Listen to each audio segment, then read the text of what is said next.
Welcome to What The Health, a podcast run by allied health professionals where we're here to empower and educate the everyday person. I'm Emma. And I'm Lauren, and we're accredited practicing dietitians here to cut through all of the food noise and offer evidence-based recommendations on all things food. We offer consults both online, so you can see us wherever you are, or in person if you want to come meet us in Sydney and in the Blue Mountains at OnePointHealth clinics. You can follow us on Instagram at OnePoint_dietitian and check out the show notes for our website details. Let's tuck in. Let's tuck in. Woo!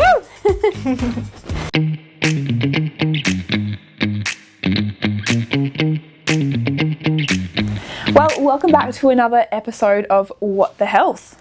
Yes, this episode we're going to be talking about a topic that comes up a lot.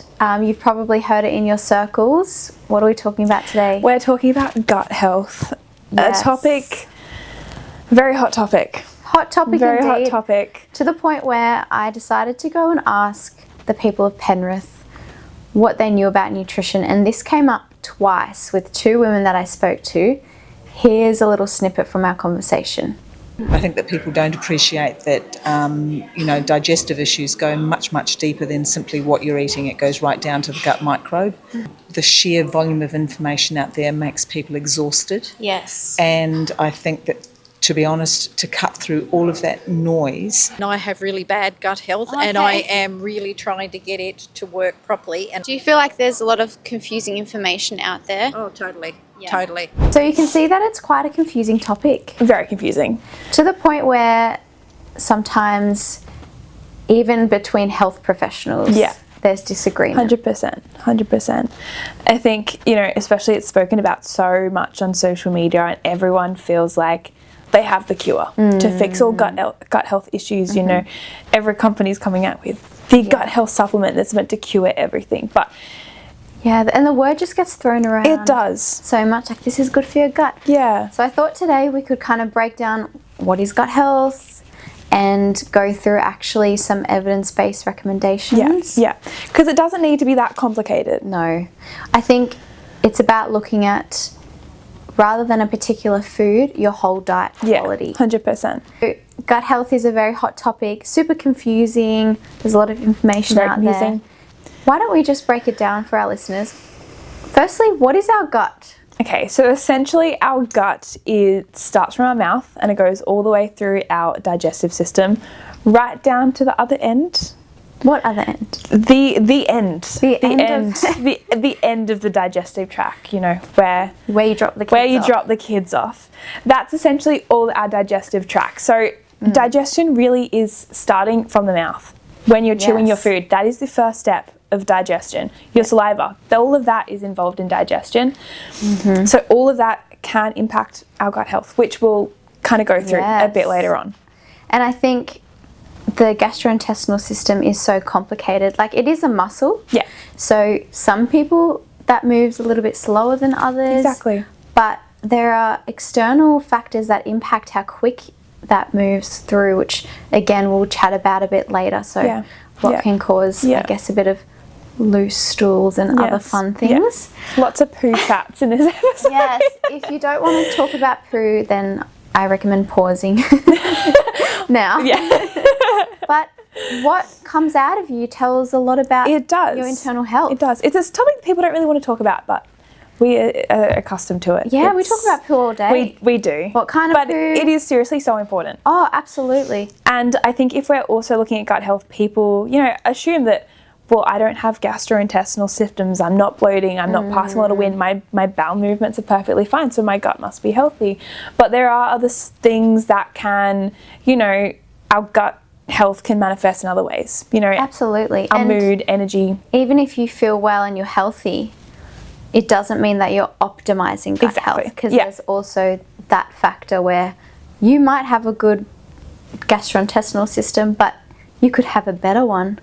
And it also has a follow-on effect to other well-being markers, which we'll go through. But let's maybe talk about fibre, because I think that's I love fibre. Fiber's so interesting.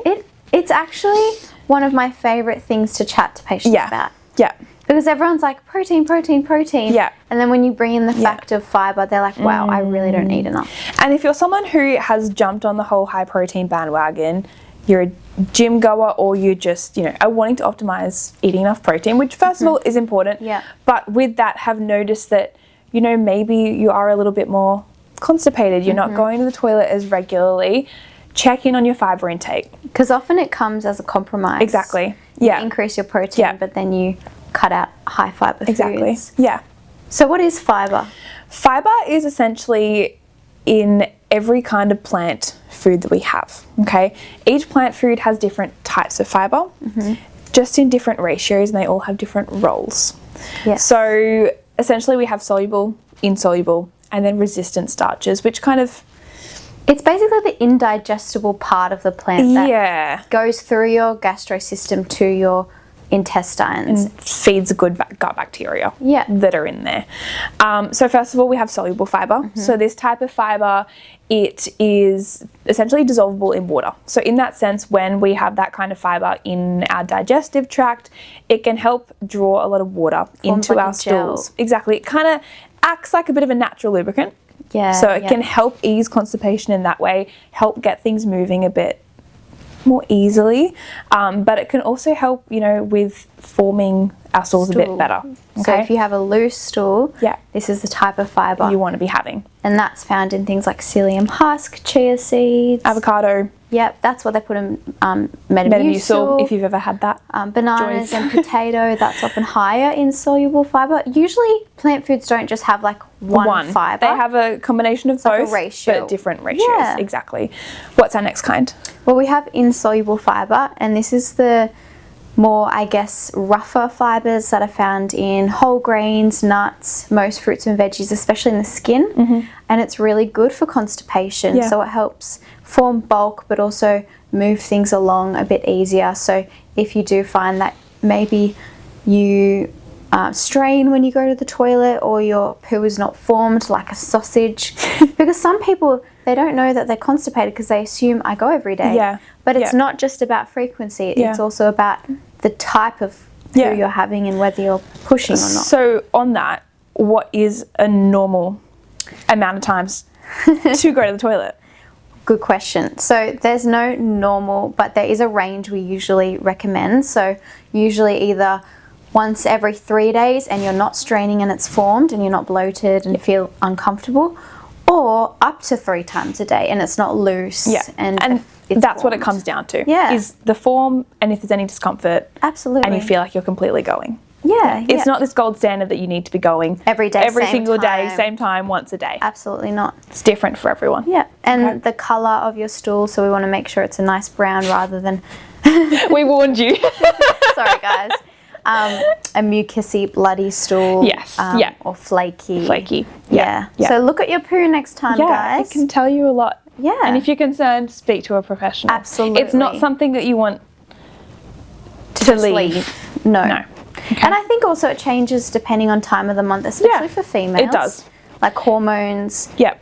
Typically a lot looser in the lead up or during periods, what they call period poos are very common, which I think a lot of girls would experience. Yep.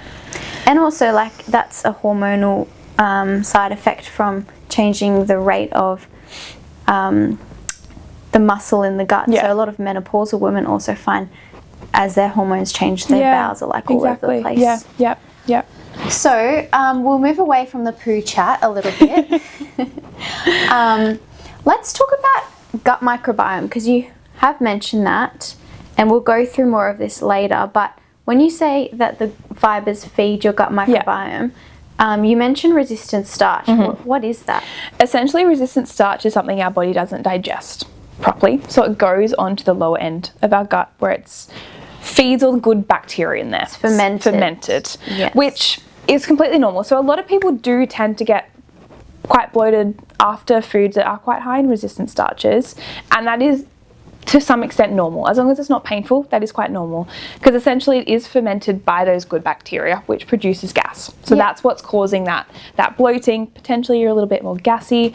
So high in things like your lentils, your legumes, your quite ripe bananas, or even a lot of carbohydrates if you cool them down once they're cooked, It's amazing. it increases the resistant starch like you wouldn't believe. It's And cold potato, cold rice, leftovers. yeah, which you can reheat it. It doesn't Undo what it's done.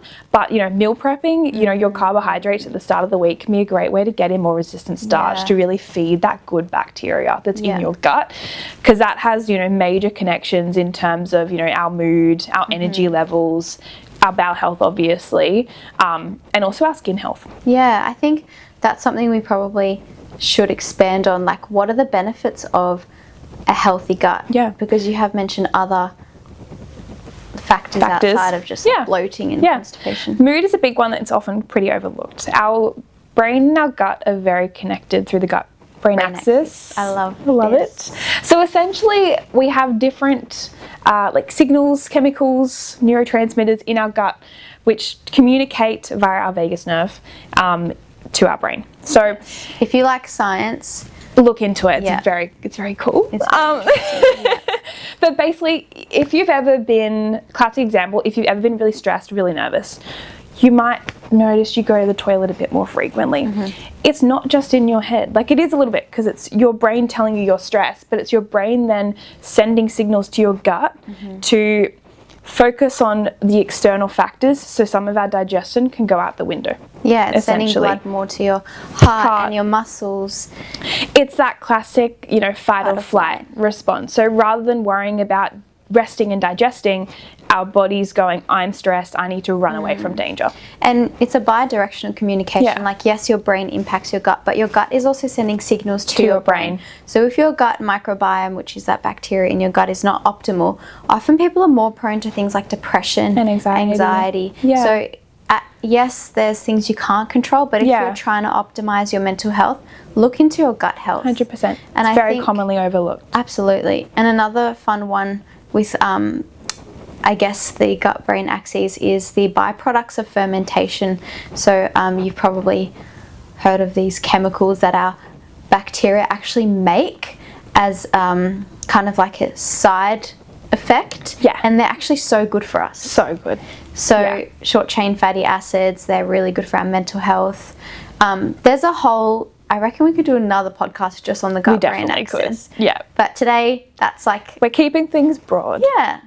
Okay, so what foods contain fibre and how much? It's a rough guide. So you would think all fruits and veggies are equal, but they're not. Yeah. They are our main source of fibre, same with whole grains. But let's do a quick rundown of some high fibre options. So for example, if you were to eat an apple, that's typically around 2 to 3 grams of fibre, whereas a whole cup of leafy greens has under 1 gram of fibre. So if you're eating like a massive bowl of salad leaves, it looks like a lot, but it's virtually nothing. No. And that's where, again, being mindful of what actually you're picking. And that's why diversity, which we'll touch on, is so important. Yeah. Some other good sources of fibre are things like legumes. So in 100 grams, there's about 8 grams. Avocado is a great one. They're great. Yeah. Eat your Love avo. an avo. Yeah. So for an avo, typically about, if you had a cup of mashed avo, which... It's about 1 avo. Yeah, probably. Yeah. It's about 10 grams of fibre. Yeah. So quite a lot. It's pretty solid. Berries. So great. About 8 grams per cup there. If you did Brussels sprouts, which you should. You should. I like them air fried. They go I was going to say I crispy. like them air fried. Yeah. Otherwise. Not really. When they're just boiled in the steamed in the microwave. Oh, bit squishy. They're squeaky. Squeaky. Like when you eat them, they squeak. Squeaky Brussels sprouts. Broccoli, about 2 to 3 grams per cup. Carrots, same thing there. So, guys, eat a range of veggies. Keep the skin on. Yeah, it's a great way to add more fibre. Same with fruit. If you start peeling, that's probably half or most of the fibre gone. Yeah. Also more effort. That's like time save as well. I know. In a quarter of a cup of chia seeds, which I recently made a chia pudding, and I was, wow, there was so much fibre. It was like 12 grams. Yeah. Fibre. That's almost half your daily intake just in a little chia pudding. Yeah. And to be fair, like that's quite a lot. So I didn't add any extra fibre.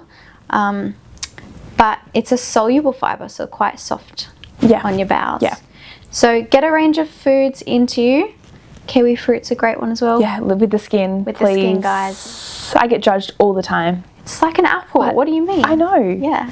I think you're weird if you get rid of the skin. I think so too. It's such a waste, and they're not cheap. It's No. like $1 a kiwi. And also they're so annoying to eat otherwise. yeah. Like You don't have scooping to it cut out. them. Or, And way more it's convenient. Crunchy. It tastes good. So eat your whole grains. Typically also like 2 bits of bread.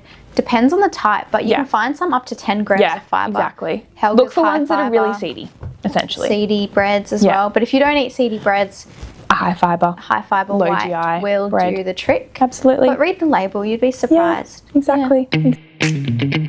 So it's time for funky foods, everyone. So we were trying to think of something to have this week that screamed gut health. Yes. Okay. So we've landed on hummus. You know, you've got your chickpeas, great source of fibre. Tahini, great source of fibre. Olive oil, prebiotic Yes, which we'll go through later. Prebiotics. And then just salt. yeah, so essentially. it's pretty plain. And then we've got some cedar crackers to dip them in.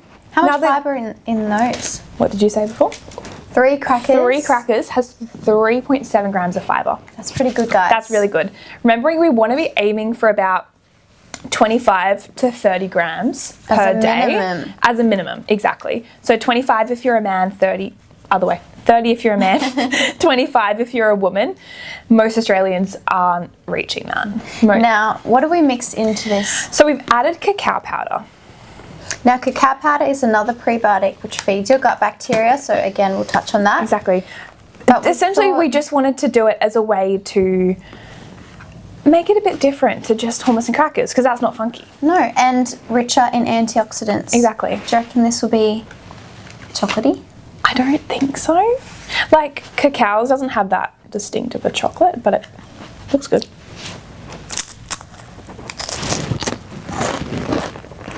It's good, but it just tastes like hummus. The think it cacao needs to powder be- adds a bit of bitterness, but no sweetness. No. We need to add some Do you sweet. reckon? Be Now- good with some maple syrup. Okay. Let me see what I can find. I actually thought it wouldn't be sweet enough, so I've got some here. Now, something that a lot of patients bring up is sweeteners and gut health. Why don't we touch on that briefly? So, Loz, what is your consensus on sweeteners? Such as the sugar-free maple syrup that I'm using to sweeten the... Look, if you're using them in moderation, like a sugar-free maple syrup, Coke Zero, that kind of thing, absolutely no problem with them. Good? Okay. As I said, big advocate. They're a great way to reduce your overall sugar intake, especially if that's someone, you know, you're diabetic, things like that. But yeah, I understand there is a lot out there saying that they are just as bad. You have to have a lot of it, guys. Yeah, like a lot. Like no one would be consuming that amount. Like Litres of Coke Zero. like liters of liters, not just like a double-digit liter. litres. Yeah, to actually have any long-term increased risk. Yeah. You know, people with sensitive tummies might find too high amounts at a time could cause a bit of bloating. Other than that, perfectly fine. So Guys, I'm gonna eat it. Don't stress. Oh, that's really good. I know. I know, it makes a big difference. That's really good. Rihanna, I'm going to It get you kind to of- try this. It tastes like a brownie batter a little bit. Brownie batter. Like I would eat that by the spoon. I But can. what about by the knife? by the knife? That is really good. We've done it. Good job. Good Another job. great invention in the What The Health house. Yeah, so we're going to continue to smash Tell this. us what we should be trying. We are finding it hard to think of ideas, so Really anything. hard. Anything. honestly, But this is a winner. This is... Like, chickpea blondies is a thing, Yeah, so true. why not But with a chocolate cracker, hummus? Because the crackers aren't necessarily savoury, they're just seedy. To be fair, though, there was the option of garlic crackers. Yeah, and that would've been Rihanna and me were like, that's too That's much. too much. That's too funky. Because we want these to be funky, that they're quirky combos, but not out of the question that you would actually go for them as a snack. So, anyway, we'll be back. Okay, we are back from our snack intermission.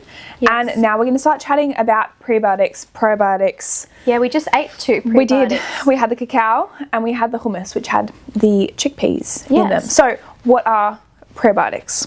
So prebiotics are foods that your probiotics feed off. So the probiotics being the live bacteria that's in your gut, which are really good for you, like we spoke about. They provide a lot of good benefits for your gut health, but they need food. Yeah. So we need to feed them. We can't be starving them. No. So if we're only eating foods that are highly processed, not very high in fibre or prebiotics, then they will die off. They will. And then you end up Exactly. having more unhelpful bacteria than helpful. And what do we call that? So we call that dysbiosis. Okay. So essentially our gut is filled with like trillions of different species of bacteria. That's actually creepy. It is weird. Like we house little things. We do. And so we need to feed them. No, we need to feed them. Yeah. So seeing as we need to feed these good bacteria, what are some prebiotic examples? So good sources of prebiotics are resistant starches that we went through before. You know, your cooked cooled potatoes, rices, things like that. Green bananas, oats. Although no one's eating green bananas. Do you know anyone that eats a green banana? Not green. But just like barely ripe. Yeah. Yeah. Fair. Oats. Yeah. Also great sources Asparagus. of asparagus. Our legumes, lentils, onion, garlic. Love some garlic. Love some garlic. Great for your gut. Yes. Seriously is. I think a way I like to look at, you know, the importance of prebiotics is think about it if you were to like plant seeds in your garden. You have a veggie patch. Yeah. If you don't water them, are they going to grow? Absolutely. They're just going to die. They'll shrivel up and they'll die. And if I don't fertilize them, exactly. give them the right nutrition, Exactly. it's the same thing. It's the same thing. Same kind of principle. And those products out there that say prebiotics and probiotics, yes, they might have a source of, say, fibre that feeds your bacteria, but if the rest of your diet is not helpful for your gut microbiome, they're not going to be beneficial. And we also always want to advocate for food first over supplements. They're typically a lot more bioavailable to our body, a lot better absorbed. And you get more nutrients. Exactly. And even if we're looking at probiotics, you know, most studies out there indicate that probiotics from foods are so much more beneficial compared to a probiotic supplement. And what are some probiotic foods? Because if I buy a kombucha off the shelf, is that actually going to be beneficial? Typically no, because they're not live bacteria. What we want is live bacteria. So if we're just putting, you know, kombucha, you know, some like home brewed kombuchas are typically, you know, better compared to the commercially canned ones. But great sources are things like your Greek yogurt, your kimchi, your sauerkraut, you know, properly pickled vegetables. And they have to actually say on it probiotic. And have the strain on the back, guys. Exactly, so not every generic one you buy, like the ones on the shelves, the sauerkraut and kimchi on the shelves are not going to be live. Typically it's in the fridge. Yeah. Kefir. I don't drink that I personally. don't either. I've never actually had it. Oh, I've tried it. It's a bit sour. Oh, okay. It's kind of like watery yogurt, I reckon. Okay. But it's really good for you. So Yakult, Yakults, take a shot love of a Yakult. Yakult. That is childhood. That is. Yeah. I forgot that they still existed. They do. They're not great. They're not promoted enough. They're really not, but they are really good. Even just a Greek yogurt. Yeah. Yeah. And I think you don't need to take probiotics constantly. They just help kind of repopulate your gut bacteria. And then after you're eating a lot of prebiotics, they should survive. But if you take antibiotics or you get really sick or get an infection, it's a great time to have just them in. Reboost. Exactly.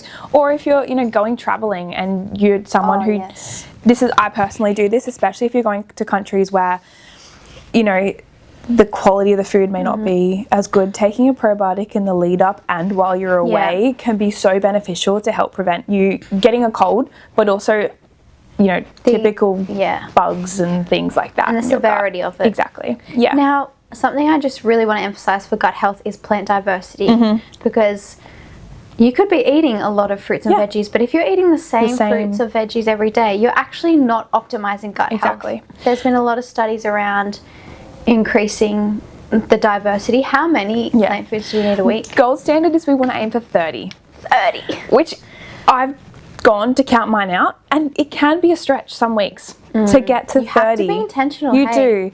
And the reason that we want this diversity, and yes, fibre is good, so, you know, eating your veggies is good. We all know to eat our fruit and veggies.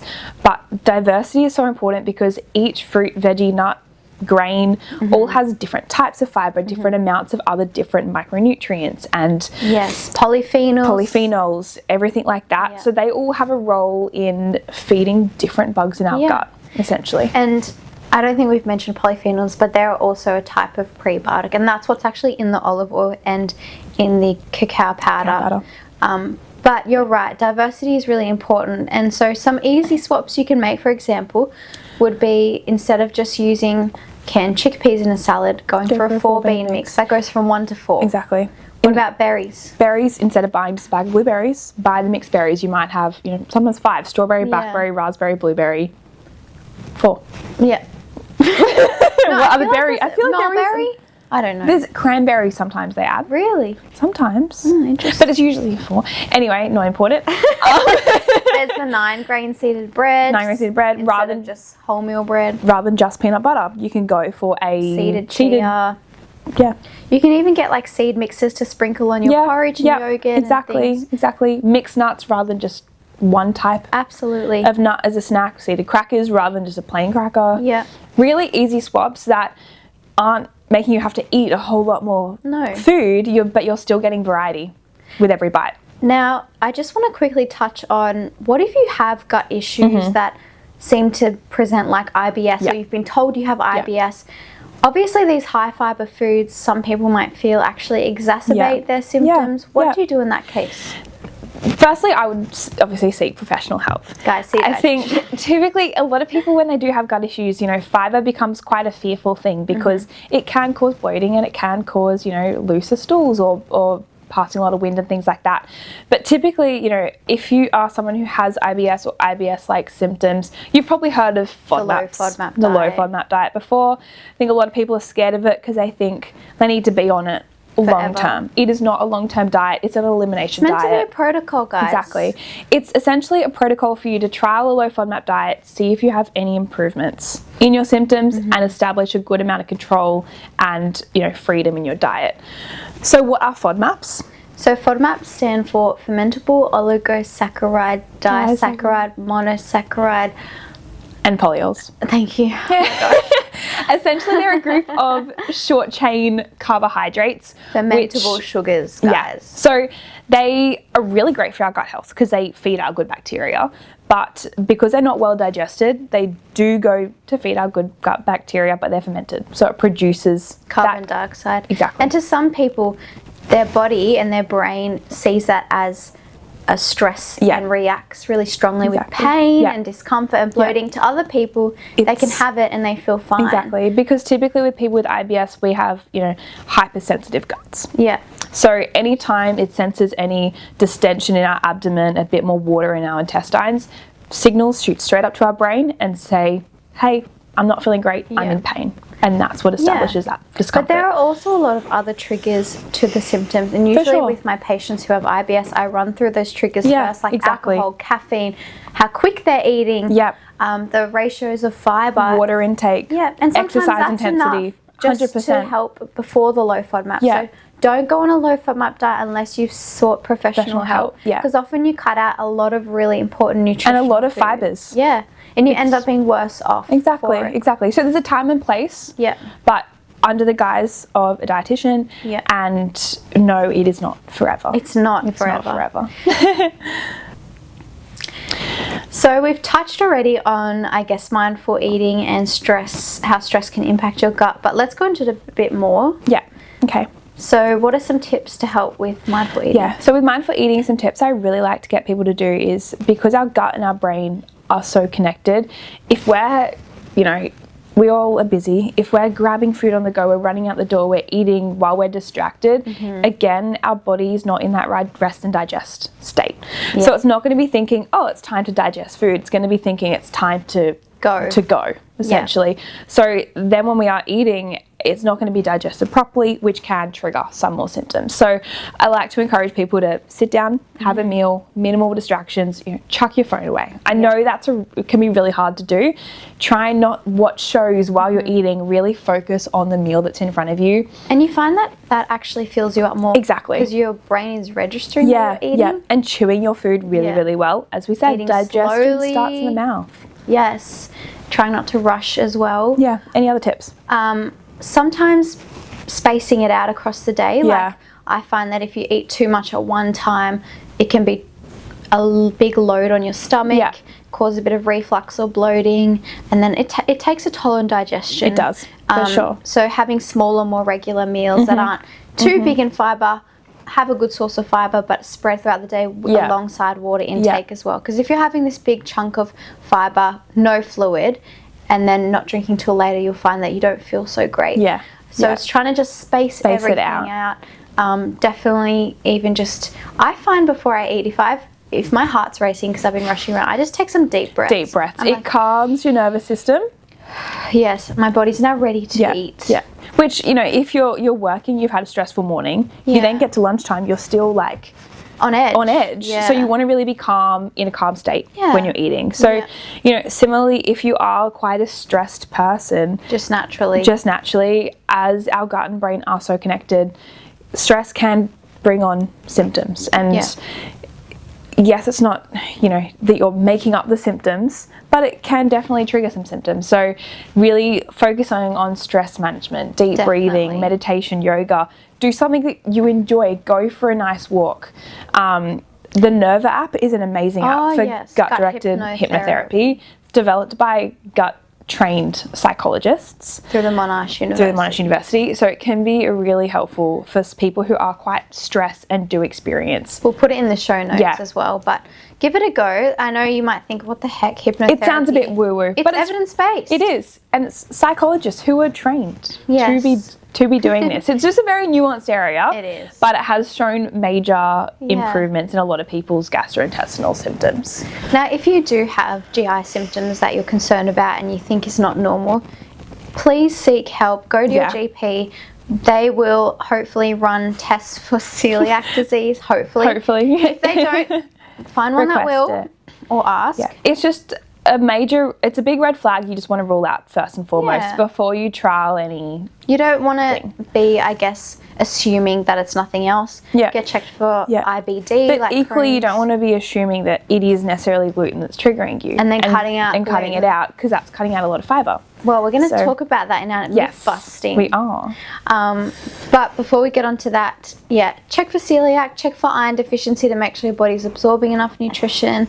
Sometimes people get like breath tests to see if there's an infection, or check for SIBO, which is a small intestinal bacterial overgrowth. There are lots of things you can check for before, just to rule out anything sinister. 90% of the time it's none of them. Exactly. And but it's just good about to rule out. Adjusting via these tips.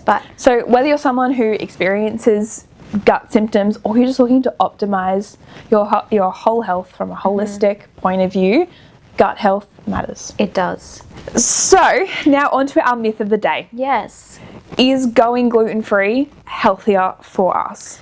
Absolutely not. It is not healthier unless you have celiac disease or gluten intolerance, which you'll know about because you won't feel good eating it. But for the Gen Pop, you don't need to go gluten-free and pay for that. I'm laughing that you said Gen Pop, but continue. Why? I don't know. That's sorry, it's a normal term. It is Gen Pop. Gen Pop. Anyway, Lauren, she's ruining my flow. So, if you're part of Gen Pop, you don't need to go gluten-free. It doesn't add any nutritional benefit. No, gluten typically takes it away. Yeah, absolutely. What does it take away? Fibre. As well as other vitamins and minerals. Exactly. Yeah. So just stick to the normal whole grain breads and pastas. Don't pay the premium price. No. Absolute rip-off unless you have to. And look, they're getting better for all the gluten-free people out there. They absolutely... They are. But for everyone else, you don't need to go out of your way to go gluten-free. No. If something's naturally gluten-free, like rice, that's fine. don't avoid it. But it's about like, gluten-free wheat bix or normal wheat bix. Exactly. Don't be silly. It does not equal healthier. And usually they're higher in sugar anyway to make them palatable. I think a lot of people, will be on this health kick trying to, whether it just be look after their general health or try to lose a bit of weight. We'll see a gluten-free labelled product, or they'll go to a cafe, a gluten-free cake or something. Think it's better for thinking it's better for them. Typically, gluten-free products like cakes could be higher in calories if you're looking at it from that perspective. Absolutely. So yeah, it's a misconception. It is a misconception. The marketing doesn't help either because it makes it look, it's in the health aisle, you think, oh, that must be healthier. So unless you have a diagnosed celiac disease or gluten intolerance, gluten-free is not healthier for you. No. Okay, so that's it for today's episode of What the Health, where we've chatted all things gut health. Thanks for tuning in. And don't forget to follow us on Instagram at OnePoint_dietitian. And until next time, stay curious. And don't believe everything you hear on TikTok. Catch you then. See ya.